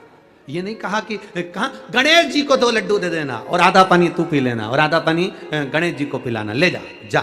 अब बेटी दान के लड्डू, वो बासी रोटी के चूरा करे हुए 2 लड्डू, 4 लड्डू लेकर गई। 2 किसके हैं, जम के बोलो जरा, गणेश जी के, और 2 किसके हैं, लड़की के। आधा पानी किसका, गणेश जी का, आधा पानी बेटी लेके चली।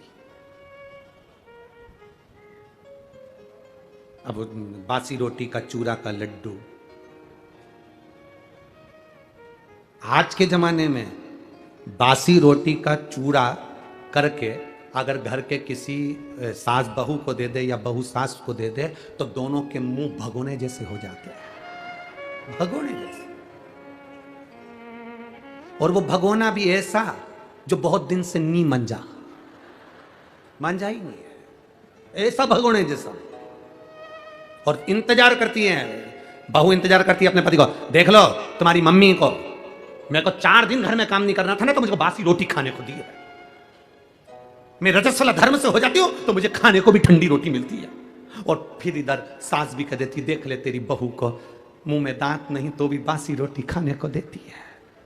बेचारा पति बीच में मंदिर के घंटे की तरह टंगा है।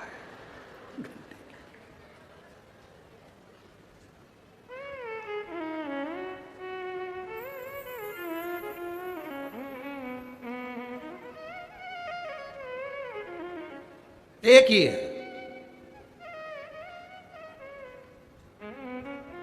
पूरे मंदिर में जितनी भी सामग्री होती है वो महिलाओं के नाम पर होती है।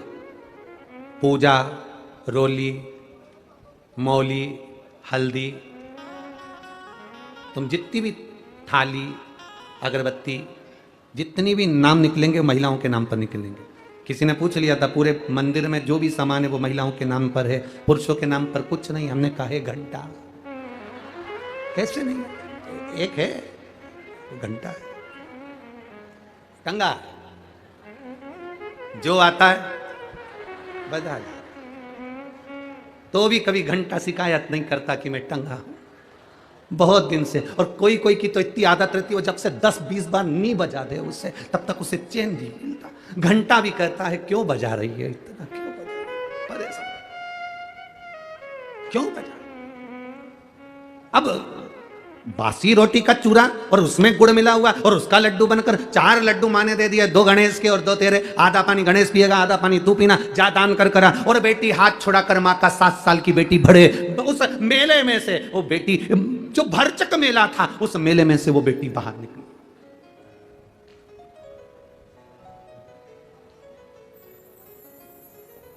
एक पत्र आया, बहुत बड़ा है।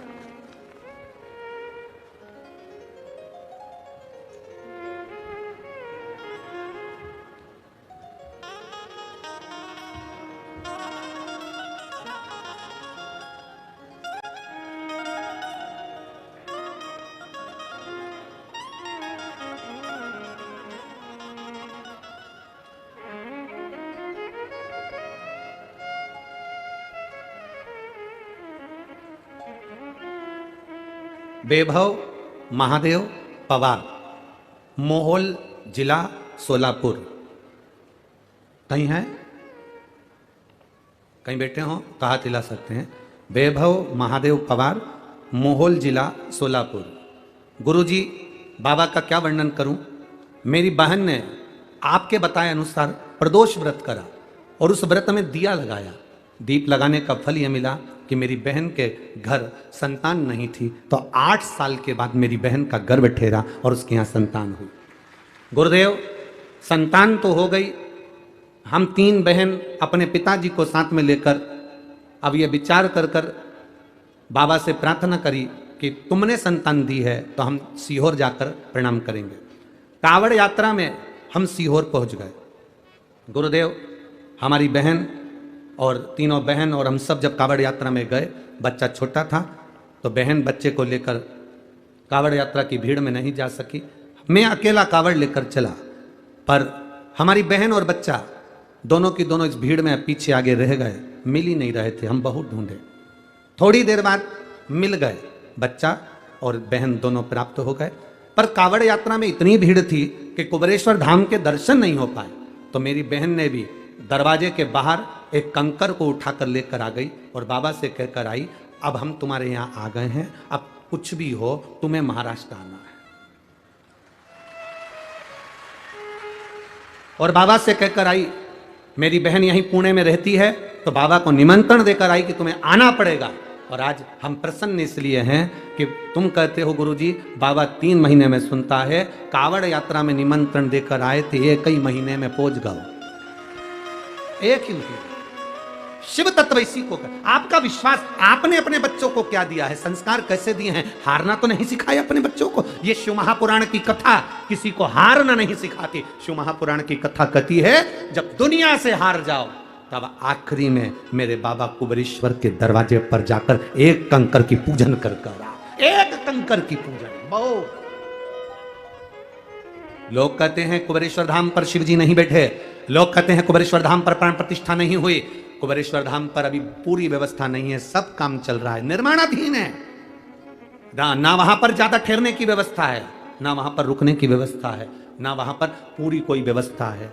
वहां तो अभी इतने लेट बात भी तैयार नहीं कि हम तुमसे कह दें कि आपको वहां पूरी व्यवस्था। ना ना ना, वहां तो केवल वहां का कंकर और शंकर, जिसने दिल से, स्थान है कंकर शंकर का, जहां पर हम कंकर की पूजन करते थे शंकर मानकर, उस स्थान पर आप भी बैठकर एक बार दिल से कंकर शंकर की पूजन कर कर आना और दिल से बोल कर आना, बाबा तू मेरे साथ चल, मेरा कल्याण करना और मेरी झोली खुशियों से भरना। वो फिर बुला लेगा, फिर बुलाएगा। क्या है कुबेरेश्वर धाम पर? हम कहते पूरी दुनिया में शिव है, पर कुबेरेश्वर धाम की धरा पर कंकर शंकर है, कंकर शंकर है। शिव की प्राप्ति का केंद्र बिंदु। ले 2 लड्डू तेरे, 2 लड्डू गणेश को दान कर देना। अब मां के मुंह से निकल गया, गणेश को दे देना।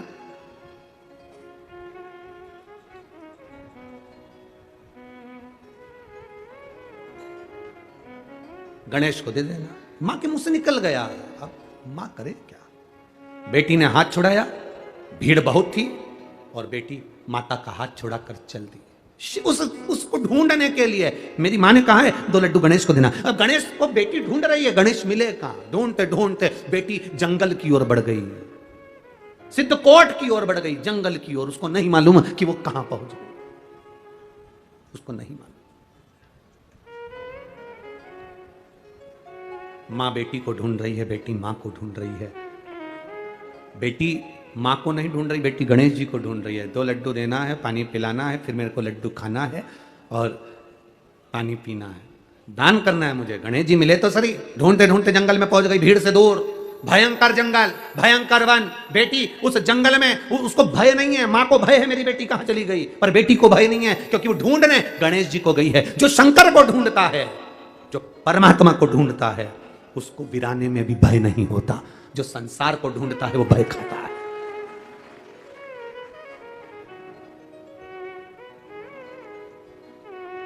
वो पुकारती पुकारती जा रही, पुकारती। नैनों में जल है बेटी के, और नैनों में जल भरकर पुकारती हुई जा रही, पुकारती। अपने स्थान पर बैठकर भगवान देवाधिदेव महादेव से अपने हृदय की बात, अपने दिल की बात बाबा देवाधिदेव महादेव से कहिएगा। जहाँ जगह मिले वहाँ बैठकर बोलिएगा। बाहर अगर कीचड़ हो रहा हो, पानी हो रहा हो, तो खड़े खड़े ही प्रार्थना करिएगा। बहुत ज़्यादा संख्या में आप लोग आए हो, मैं टीवी चैनल वालों से भी निवेदन करूंगा कि बाहर के फोटो, बाहर के वीडियोस भी अवश्य आस्था चैनल पर और एलईडी वाले एलईडीओं पर अवश्य दिखाएं। तीनों पंडाल के अलावा बाहर, और बाहर के अलावा बाहर, और उसके अलावा बाहर रोडों पर लोग डिवाइडरों पर जो बैठे हैं, उनको बहुत बहुत बाबा की कृपा बनी रहे। बहुत बहुत साधुवाद। लाखों की संख्या में पुणे की इस पावन कथा में पुणेवासी पहुंचे हैं, लाखों की संख्या। शिव कृपा, शिव की दया, शिव की उदारता, शिव की करुणा, जो आप और हम भगवान देवाधिदेव महादेव से प्रार्थना कर रहे हैं, बड़े दिल से बाबा से कहिए। जहाँ जगह मिले वहाँ बैठकर, जगह नहीं मिले, कीचड़ हो, पानी हो, तो खड़े रहकर दिल से बाबा से प्रार्थना करना, वो देने में कमी नहीं रखता। श्री शिवा नमस्तुभ्यं, श्री शिवा नमस्तुभ्यं, श्री शिवा नमस्तुभ्यं, श्री शिवा नमस्तुभ्यं, श्री शिवा नमस्तुभ्यं, श्री शिवा नमस्तुभ्यं, श्री शिवा नमस्तुभ्यं। भोला सब दुख काटो मारा, ओ भोला सब दुख काटो मारा। शिव शंकर जपूं तेरी माला, भोले बाबा जपूं तेरी माला। भोला सब दुख काटो मारा, ओ भोला सब दुख काटो। वेश मंगल मंगलकारी, वेश मंगल मंगलकारी। शमशान वासी हमारा, शमशान वासी हमारा। ओ भोला सब दुख काटो मारा, ओ भोला सब दुख काटो। शिव कथा कहती है, आप विश्वास के साथ शिव आराधना करिए। बेटी ढूंढते ढूंढते गणेश जी को थक गई, मां ढूंढते ढूंढते बेटी को थक गई, मिल ही नहीं रहे।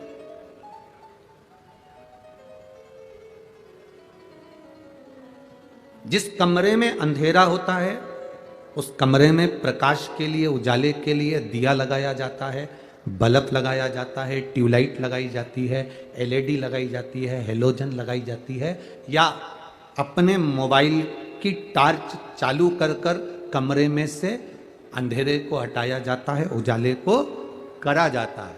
शिव महापुराण, अष्टविनायक शिव पुराण की कथा पुणे से यही कह रही है कि बेटी के हृदय में अंधेरा था, उस अंधेरे को उसने विश्वास के दिए से गणेश जी को प्राप्त करने का प्रयास किया। ढूंढ रही है, मां को लगा मेरी बेटी घर पहुंच गई होगी, मां ढूंढते ढूंढते घर पहुंच गई, घर पर भी बेटी नहीं थी। अब रो रही है मां, मेरी बेटी कहां चली गई, भूखी होगी, और बेटी वन में। धीरे धीरे दिन ढलने लगा, शाम होने लगी। शाम होते हुए बेटी डरी नहीं है, बस एक जगह पर बैठकर, गणेश, ओ गणेश, भूख लग रही है। गणेश, मेरी मां ने कहा है 2 लड्डू तुझे देना है, आधा पानी तुझे देना है, 2 लड्डू मैं खाऊंगी, आधा पानी मैं पीऊंगी। गणेश, ओ गणेश, भूख लग रही है। छोटी सी लड़की वन में, जंगल में, ब्राह्मण की बेटी छोटी सी जंगल में आवाज लगा रही है।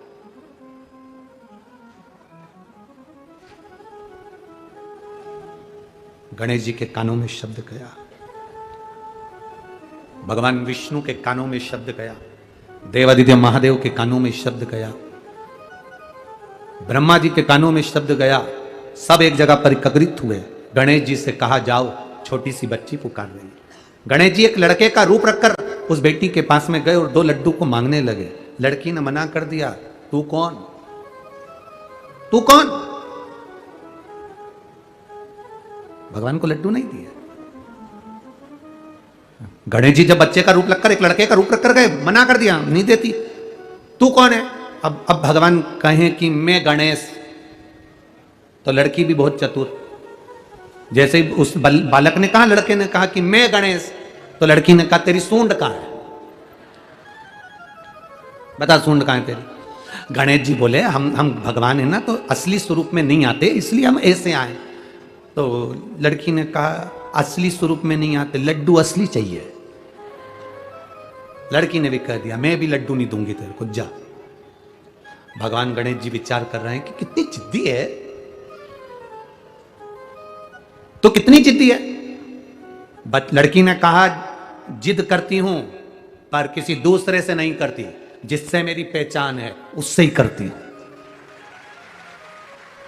आपसे निवेदन है, आप इतनी शिव महापुराण की कथा सुनते हो, भगवान शंकर का भजन करते हो, कभी कभी आपका अगर काम ना हो तो जिद कर सकते हो, वो बाबा से, वो तुम्हारा अपना है।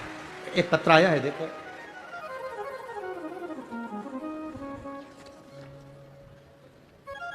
गुरुजी, मेरा नाम राधिका रामचंद्र पाटिल है, मैं गांव मितवाली, तहसील चोपड़ा, जिला जलगांव की रहने वाली हूं। कहीं बैठी हो तो हाथ उठा सकती हैं, कहीं बैठी हो तो। आप ही हैं? बच्चे आए हैं क्या साथ में? लाए हैं, ठीक है, ला सकते हो उस बच्चों को, तो धीरे धीरे आगे लेकर आओ मंच के पास में। दोनों बच्चों को लिया। जिद किसको कहते हैं, जिद्दी किसको कहते हैं, ये पत्र से देखिए, इस पत्र में क्या लिखा है। गुरुजी, मेरा नाम राधिका रामचंद्र पाटिल है, मैं गांव मितवाली, तहसील चोपड़ा, जिला जलगांव की रहने वाली हूँ। मेरा कार्यकर्ताओं से निवेदन है, उनके दोनों बच्चों को और उस माँ को और उसके पिता पर आए हो तो लेकर आइएगा। जलगांव की रहने वाली हूँ। मेरी पति यहाँ पुणे में गोला बारूद फैक्ट्री में काम करते हैं। गुरुजी, मेरी शादी को 11 साल हो चुके थे, पर मेरे यहाँ संतान का सुख नहीं था। बाबा, आपकी शिव महापुराण की कथा टीवी पर सुनते थे, आपने उसमें बताया था कि जिस नारी का गर्भ नहीं ठहरता वो सफेद आंकड़े की जड़ का प्रयोग अवश्य करे। अपने पति के साथ जाए, सफेद आंकड़े की जड़ लेकर आए, शिवजी पे से 21 बार घुमाकर तुमरुकेश्वर महादेव का नाम लेकर कमर में शंकर भगवान का शिवलिंग का दर्शन करें, नंदी के पास में खड़े होकर शिवलिंग का दर्शन करते हुए उस जड़ को बांध ले। बाबा, मैंने वो करा पर मेरा गर्भ नहीं ठहरा, अब मैं करूं तो करूं क्या। मैं बाबा से प्रार्थना करती पर फिर भी नहीं सुनते, तो भी मेरा रजो धर्म आ जाता। बाबा सुनने को तैयार नहीं, अब मैं करूं क्या। तब मैंने शिवजी का दूसरा प्रयोग आपने बताया था, पीपल के पत्ते का दूध में उस पत्ते को समर्पित कर कर उकाल कर उसका पान करने का।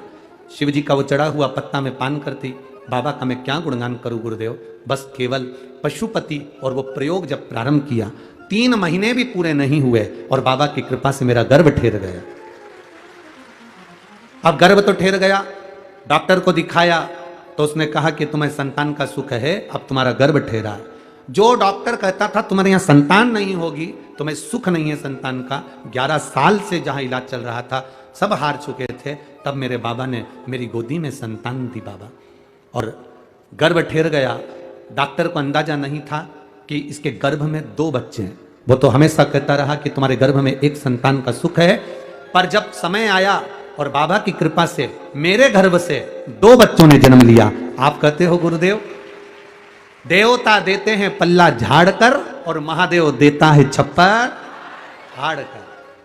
ये शिव तत्व है, ये शिव घड़ी है। मैंने दोनों बच्चों का फोटो भी लगाया है गुरुदेव, और दोनों बच्चों को रोज कथा सुनाने के लिए यहां लेकर आती हूं, दोनों को लाती हूं।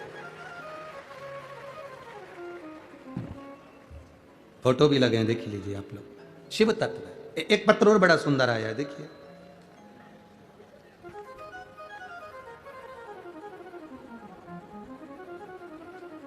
माया अतुल आगवाल, पति का नाम है अतुल संतोष अग्रवाल, संतोष नगर, कात्रज, पुणे। कात्रज ही है, हाँ कात्रज पुणे। और फोन नंबर लिखा है उनका, कहीं बैठी हो तो हाथ हिला सकती है। आप ही हैं? बच्चे को लेकर आए हैं क्या? बच्चे को लाए हैं तो गोदी में ले लें या हाथ हिला दें। हाँ ठीक है। गुरुदेव, हमारी शादी को कई साल निकल गए थे, संतान का सुख नहीं था, कोई दवाई असर नहीं कर रही थी, कई जगह से हमने गोदी भरवाई, संतान का सुख नहीं हुआ गुरुदेव। किसी ने कहा टीवी पर शिव महापुराण की कथा आती है उसको सुनो। हमने टीवी पर कथा सुनना प्रारंभ करा, पशुपति व्रत करना प्रारंभ करा, सफेद आंकड़े की जड़ का प्रयोग भी किया, 1 बार नहीं 5 बार किया, फिर भी संतान का सुख नहीं आया। पशुपति व्रत भी हमने 2-3 बार करे, पर संतान का सुख नहीं आया गुरुदेव। हम कर कर कर थक गए, आखिरी में भी संतान का सुख नहीं आया गुरुदेव। तब किसी ने कहा एक बार कहीं पंडाल में जाकर शिव महापुराण की कथा सुनना चाहिए, अगर बाबा दे देगा तो वहीं प्रदान कर देगा। गुरुदेव, संभाजी नगर में हम कथा सुनने के लिए गए, और जैसे ही संभाजी नगर में कथा सुनने के लिए गए, कथा में सुनने के लिए बैठे ही थे, और बाबा हम कथा सुनने के लिए बैठे और हमारा रजो धर्म का अभाव आ गया। रजो धर्म आया तो मैं कथा के पंडाल से बाहर चली गई। बाबा से मैंने प्रार्थना करी, अब तो मैं कथा सुनने के लिए आई थी और तूने मुझे कथा नहीं दी, अब कुछ भी कर पर मेरा गर्भ ठहरना चाहिए। मेरा रजो धर्म आया तो भी मैं पंडाल के बाहर एक पेड़ के नीचे बैठकर कथा सुनती रही। मैंने पूरी संभाजी नगर की कथा एक पेड़ के नीचे श्रवण करी और बाबा से रोज प्रार्थना करी मेरा गर्भ ठहर जाए। मेरा रजो धर्म का समय भी गया, समय आया और बाबा को प्रार्थना कर कर मैं आ गई कि अब कुछ भी हो संतान तुझे देना है। बस मैं वहां से आई और बाबा की कृपा से 2 महीने बाद मेरा गर्भ ठहर गया। मैं बाबा को यहां प्रणाम करने के लिए, यह शिव तत्व। ओ घड़ी बचाया है, साथ में लाए हैं? नहीं लाए हैं तो हाथ हिला दो एक बार, हर हर महादेव। और जिनके जुड़वा हुए हैं वो लाए हैं, आओ जरा लाओ लाओ। 11 साल के बाद हुए शिव तत्व। ले आओ ले आओ ले आओ। उसकी माता जी नहीं आई, आ रही हैं, तुम लाओ इनको लाओ।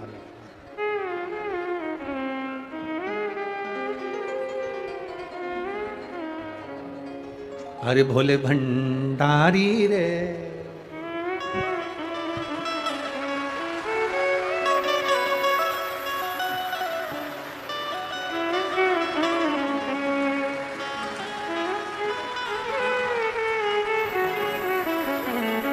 एक अशोक सुंदरी है और एक अशोक सुंदर है, 2 हैं।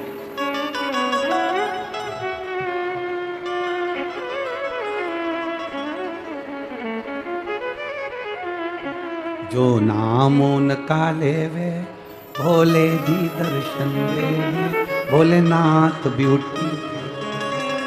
ये शिव है, ओ घड़ी दयालु दाता त्रिकालदर्शी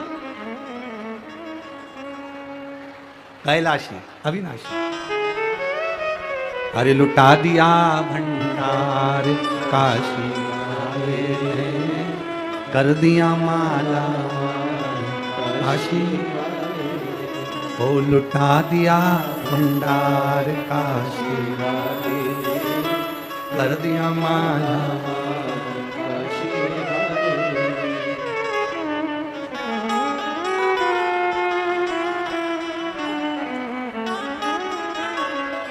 अरे लुटा दिया, हाँ लुटा दिया, लुटा दिया, जल्दी आ जाओ, पूरी व्यासपीठ का सामान उठा लेंगे। जोरदार ताली बजा मेरे भोले बाबा की कृपा।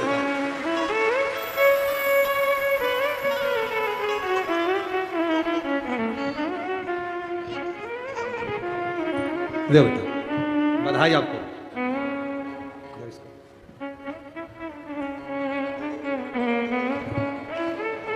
प्रणाम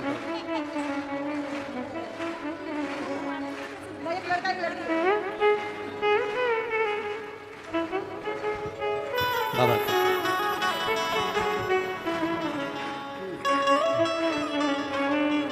जोरदार ताली बजाकर बहुत बहुत साधुवाद। बाबा कृपा। शिव तत्व देवता देते हैं पल्ला झाड़ कर और महादेव देता है शिव तत्व है। उसने लिखा एक पत्र में कि कथा सुनने संभाजी नगर गई थी और गुरुजी वहां रजो धर्म आ गया, कथा नहीं सुनी, पंडाल से बाहर चली गई, पेड़ के नीचे बैठ गई, संतान का सुख नहीं, डॉक्टर बोले होगा नहीं, कई साल निकल गए, बाबा से किया ही पेड़ के नीचे बैठकर भी, तेरी कथा में आई थी और कथा नहीं सुन पाई, पंडाल में बैठकर पेड़ के नीचे सुनी है, पर स्वीकार तुझे करना है और झोली तुझे भरना है। 2 महीने के अंदर संतान बाबा ने दे दी। ये शिव तत्व है, ये घड़ी है, ये उसकी कृपा।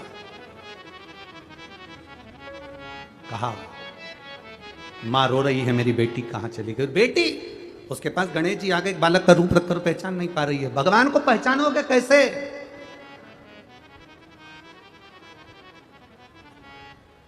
कैसे पहचानो?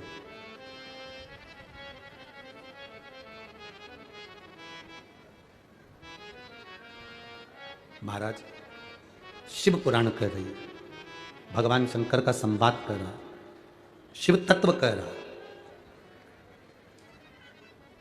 जहां तक रास्ता दिखे, शिव कथा कह रही है, जहां तक रास्ता दिखे वहां तक जाओ, जहां तक रास्ता दिखे वहां तक जाओ, पहुंचो। उसके बाद का रास्ता भोलेनाथ अपने आप दिखाना चालू कर देता, अपने आप वो दिखाना प्रारंभ कर देता। तुम जाओ ही ना और रास्ता ढूंढो तो मतलब क्या?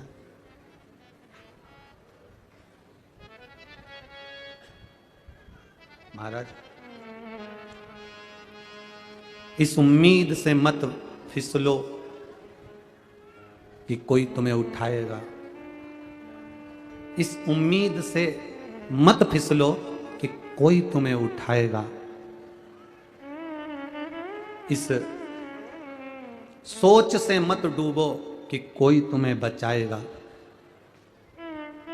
ये दुनिया तो एक अड्डा है तमाशा देखने वालों का, गिरा देख कर तुम्हें मुसीबत में तो यहां हर एक व्यक्ति तुम्हारा मजा उठाएगा। ये दुनिया के लोग केवल देखने वाले, और तुम्हारा विश्वास, तुम्हारी दृढ़ता, तुम्हारा भरोसा तुम्हें शिव तक लेकर जा सकता। बेटी ने कहा मैं तुझे लड्डू नहीं दे सकती, मेरी माँ ने कहा था गणेश जी को दूंगी। तू कौन है? चल यहां से, मैं तुझे नहीं दूंगी। उस लड़के को लड्डू नहीं दिए, बासी रोटी के लड्डू थे, मोतीचूर के होते तो बात दूसरी थी, यहां तो बासी रोटी के लड्डू।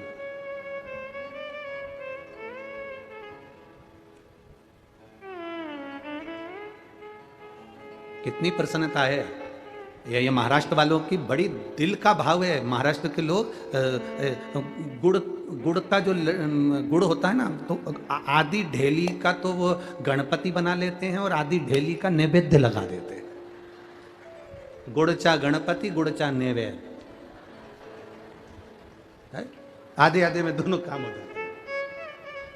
और गणपति भी इतने राजी है महाराष्ट्र वालों से कि पूरे यहीं आ गए, एक भी मध्य प्रदेश में नहीं आए, सब यहीं आ गए। ना जाने ऐसा महाराष्ट्र वालों ने क्या करा है, सारे संत यहीं, सारे गणपति यहीं, है सब। और एक वो हमारे पांडुरंगा विट्ठल। पूरी दुनिया में ऐसा मंदिर नहीं कि भगवान नारायण के सिर पर शिवलिंग, वो मेरा विट्ठलनाथ इस महाराष्ट्र की भूमि पर पंढरपुर में विराज, पूरी दुनिया में। बहुत बहुत मन है हमारा। और ऐसा नहीं, हमारे वो परभणी वाले सांसद जी, वो भी बहुत, क्या नाम उनका, संजय भाऊ सांसद जी, वो भी बहुत लगे हैं गुरु जी एक बार पंढरपुर जरूर अपन करें कथा, पंढरपुर का आनंद ले लें, करें उसे। पर बड़ा टेंशन है हमारा। अभी अभी की स्थिति देखो जरा, शंकर भाऊ बाहर ही घूम रहे होंगे। शंकर भाऊ, इनको नींद थोड़ी ना आ रही। शंकर भाऊ होए, चाहे वो विजय भाऊ होए, चाहे ये अश्वनी ताई होए, चाहे अश्वनी ताई के छोरा छोरी हो, चाहे इनके मुलगा मुलगी हो, इनको किसी को नींद थोड़ी ना आ रही होगी। इनको टेंशन, इतना भीड़ हो गया, भगवान पानी अलग गिर रहा है, कहाँ जाए, क्या करें, क्या व्यवस्था करें। पर तुम भी इतने समझदार हो, छाते ले लेके आए हो।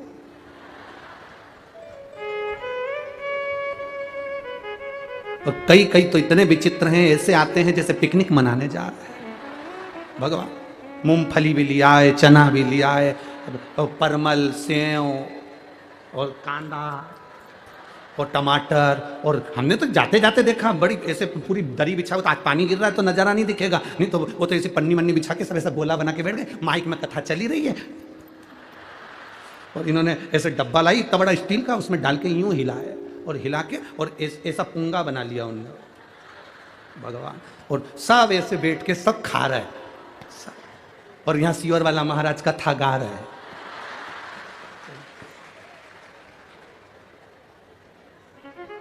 मन तो हो रहा था कि इनसे पूछूं कि तुम कथा सुनने आए कि पिकनिक, पर अपन रुक भी नहीं सकते ज्यादा भीड़ के कारण, बस तुमने कहा चलो चलो।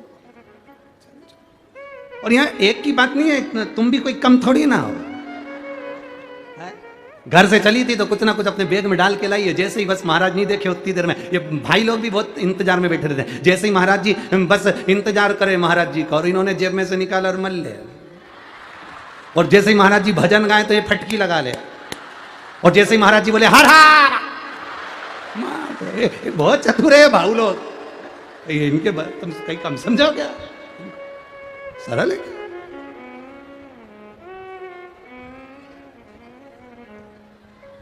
अरे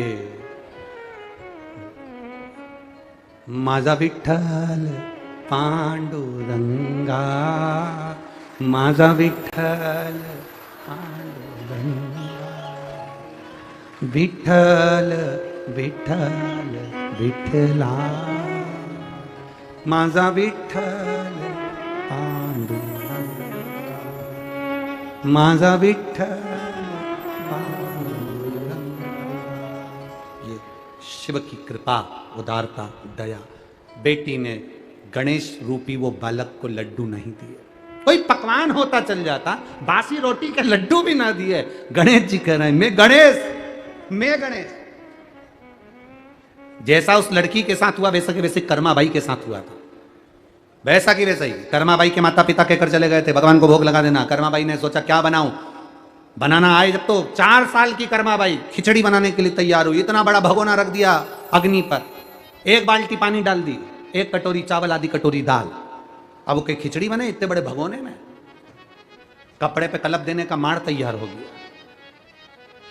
देखा खिचड़ी बिगड़ गई, पड़ोसन के यहाँ गई, काकी खिचड़ी कैसे बनाते? क्यों? मेरे बाबा गांव गए, माँ भी बाहर गई है, माँ पिताजी कह गए थे भगवान को भोग लगाना है, खिचड़ी बना लेती हूँ। 2 गिलास पानी डालो, 1 कटोरी चावल, आधी कटोरी दाल, नमक मिर्ची डालो। तुम्हें नहीं आता हो तो लिख लो, खिचड़ी बन जाएगी। भगवान को भोग लगाना। खिचड़ी तैयार हुई, थाली में उंडेल दी, गुड़ की खोड़ी, घी की कटोरी रख के भगवान के सामने ले गई कर्माबाई। भगवान से हाथ जोड़कर कहने लगी, एक बार बनाई थी बिगड़ गई। अपनी गलती जरूर गिनाना चाहिए भगवान से। कर्माबाई करी, एक बार बनाई थी खिचड़ी बिगड़ गई, दूसरी बार बनाइए, टाइम बहुत हो गया, इसलिए मुझे भूख लग रही है, तुम जल्दी खा लो फिर मैं खा जाऊंगी। भगवान को भी हंसी आ गई। भगवान ने सोचा क्या करूं, कर्माबाई तो इंतजार करे, प्रभु पधारो, खाओ ना, आओ ना। पीछा पकड़ लिया, तू खाए तब मैं खाऊं, तू जी में जद में जी। मानू ना कोई लाट की, जीमो महाराज श्याम धनी जीमा वे बेटी जाट की। जीमो भगवान प्रकट हो गए। 4 साल की कर्माबाई तो 3 साल के भगवान बनकर प्रकट हुए। भगवान आते से बोले ला कर्मा। कर्माबाई ने जो पलट के देखा, तू कौन? भगवान बोले मैं तेरा ठाकुर, मैं तेरा कृष्ण। कर्माबाई बोले तू कन्हैया है, मुंडा धोके आ, तू कन्हैया। भगवान बोले मैं ही तो कन्हैया हूं। इतने में कर्माबाई से भगवान बोले खिचड़ी दे दे। कर्माबाई बोले नहीं दूं। तेरे को कैसे दे दूं? मैं तो भगवान को बुला रही थी। पहले बता, दरवाजा बंद था, खिड़की बंद थी, तू कहां से आया? भगवान बोले हमें आने की जरूरत नहीं पड़ती, हम तो प्रकट हो जाते। कर्माबाई बोली वीआईपी चोट्टा है क्या, हर कहीं से आ जाता? खिचड़ी तो दे कर्मा। कर्मा बोले मैं खिचड़ी नहीं दूंगी। पहले बता तू कौन है? भगवान बोले मैं भगवान, मैं कृष्ण। कभी कभी भगवान को भी प्रमाण पत्र देने में आफत हो जाती है। मैं कृष्ण। कर्माबाई वाले मैं मानू ही नहीं। अगर तू भगवान है तो मैं तेरे से 2 प्रश्न करूंगी, उस दोनों का उत्तर तू दे देगा तो खिचड़ी खाने दूं, नहीं तो भगा दूं। भगवान बोले मेरे जैसे अंतर्यामी से ये प्रश्न करेगी, पूछ कौन सा प्रश्न है। कर्माबाई ने पहला प्रश्न करा, तेरे पिताजी का नाम क्या है? कर्माबाई का प्रश्न सुनकर भगवान मुस्कुरा के बोले कर्मा तू कितनी भोली है, इतना सरल सा प्रश्न। मेरे पिताजी का नाम, मेरे पिताजी का नाम वसुदेव है। कर्माबाई बोली अब तो उठ के खड़ा ही हो जा। तुझे इतना ही नहीं मालूम कि भगवान कृष्ण के पिता तो नंद राय जी थे और तू कह रहा है वसुदेव? भगवान कृष्ण ने अपना माथा ठोका, क्या 2 बाप के चक्कर में पड़ा? ये 2 बाप के चक्कर में पड़े तो खिचड़ी भी नहीं मिली। भगवान बोले अच्छा दूसरा प्रश्न कर ले। कर्माबाई ने पूछा पता तेरी माँ का नाम क्या है? अब भगवान ने मन में सोचा इसकी माता पिता ने अगर मेरे पिताजी का नाम नंद बाबा बताया है तो माँ का नाम यशोदा बताया होगा। भगवान कृष्ण ने बड़े मुस्कुरा कर कहा कर्माबाई मेरी माता का नाम यशोदा है। कर्माबाई बोली अब तो चले ही जा। तुझे इतना नहीं मालूम कि भगवान कृष्ण की मां देवकी थी? भगवान बोले पिताजी 2, मां 3। पहली देवकी जन्म देने वाली, दूसरी पूतना दूध पिलाने वाली, तीसरी यशोदा पालन करने वाली। खिचड़ी भी हाथ से गई। भगवान जाने लगे। कर्माबाई ने आवाज लगाकर कहा रुक जा, अच्छा ये थाली में आधी तेरी आधी मेरी, इधर घी तेरा इधर घी मेरा, आधा गुड़ तेरा आधा गुड़ मेरा, अब तू खा ले इसके बाद मैं खा लूंगी। भगवान बोले मैं बिना पर्दे के नहीं खाता। कर्माबाई बोली पूरा निपटा जाएगा, मुझे लगता है सही है। नहीं नहीं मैं मेरा हिस्सा खाऊंगा, मैं दूसरे का हिस्सा नहीं खाता। भगवान कर्माबाई ने कहा हमारे पास पर्दा मर्दा नहीं है, पर्दे बिगड़ तो जीमूंगा नहीं। भगवान 36 कली का लहंगा पहनी थी कर्माबाई, उन्हें अपना लहंगा आड़ कर दी, ले जीम ले। भगवान खाने लगे। कर्माबाई ने थोड़ा सा पर्दा हटा के देखा, पूरा तो नहीं खा लिया। कर्माबाई को लगा ये खा जाएगा। कर्माबाई ने पर्दा हटाकर बोला नहीं तू तो तेरा हिस्सा, मैं पक्का तेरी सौगंध में मेरा हिस्सा खाऊंगा। अब भगवान को तो मालूम था कि पूरा प्रसाद मेरे लिए बना, मेरा हिस्सा है। सब खा गए। आखिरी में एक गासा बचा, एक कोरा बचा। भगवान ने खिचड़ी को हाथ में लपेट कर जो खाने वाले थे, कर्माबाई ने भगवान का हाथ पकड़ लिया, छोड़ नीचे छोड़। भगवान के मेरा झूठा खाएगी? भगवान कर्माबाई के मैं तो सब खा जाऊंगी, तू छोड़ दे। भगवान छोड़े नहीं खिचड़ी, कर्माबाई हाथ नहीं छोड़े। कर्माबाई ने भगवान का हाथ पकड़ा और अपने मुंह में खिचड़ी का हाथ रख लिया। भक्ति हो तो कर्मा जैसी सांवरियो घरा हो, भक्ति है। लड़की कह रही है मैं लड्डू नहीं दूंगी तेरे को, नहीं दूं। भगवान बोले मैं गणेश।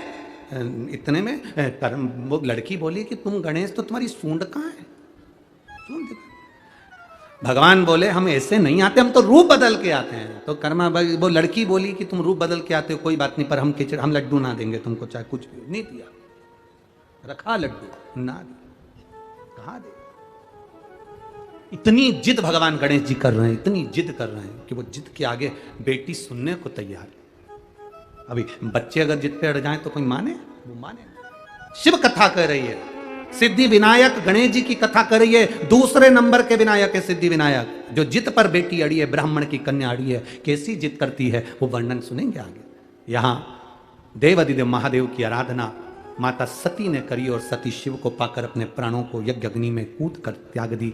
और वही सती मैया हिमालय राज की बेटी पार्वती के नाम से विख्यात होकर भगवान शिव जी के साथ में अपना विवाह करती है। पार्वती जी शिव जी के गले में जयमाला पहना रही हैं। जोरदार ताली बजाकर स्वागत करें। अब देवाधिदेव महादेव पार्वती जी के गले में जयमाला पहना रहे हैं। जोरदार ताली बजाइए। हर हर। सुंदर भाव से भगवान शंकर के मंगल विवाह का दर्शन यहाँ किया। बहुत भीड़ है, बुजुर्ग लोग निकले तो हाथ पकड़कर निकलना, अपनी अपनी गाड़ियों को धीरे चलाना, चेन अंगूठी मोबाइल पर्स का ध्यान रखना। कोई सामग्री आपकी खोती है तो उसके जवाबदार आप होते हैं।